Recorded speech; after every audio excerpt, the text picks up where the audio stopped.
पुणे जिल्ह्यातील शिरूर येथील भर बाजारपेठेत व माणिकचंद हॉस्पिटलच्या मागे असणाऱ्या विशाल कृषी सेवा केंद्र या दुकानात घुसून तिघांनी कोयता व इतर हत्यारांच्या सहाय्याने वार केल्याने तरडोबाची वाडीमधील जांभळीच्या मळ्यातील संतोष बाळू पाचरणे वय वर्ष 42 हे गंभीर जखमी झालेत।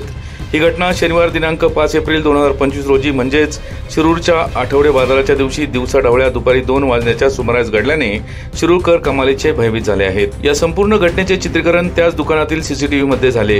हे हल्लेखोर तरडोबाच्या वाडीतीलच असून यात परवेज उर्फ पाप्या पठाण, रुपेश चित्ते व ओंकार दत्तात्रय जाधव या तिघांचा समावेश आहे। पूर्व वैमनस्यातून ही घटना झाल्याचे शिरूर पोलिसांनी नोंदवलेल्या गुन्ह्यातून स्पष्ट होत असले तरी दिवसाढवळ्या कोयत्यासारख्या हत्यारांनी जीवघेणा हल्ला झाल्याने पोलिसांनी अशा घटना गांभीर्याने घेत शिरूरमधील कुकडी कॉलनी, कॅफे, पान स्टॉल, जुगार अड्डे व अवैध धंदे चालणाऱ्या व टुकारांच्या काही महत्त्वाच्या अड्ड्यांवर लक्ष द्यावे असे काही सुजाण नागरिकांचे म्हणणे आहे। अशा प्रकारच्या तक्रारी काही दिवसांपूर्वीच खुद्द पोलीस अधीक्षकांकडे शिरूर येथेच मांडल्या होत्या।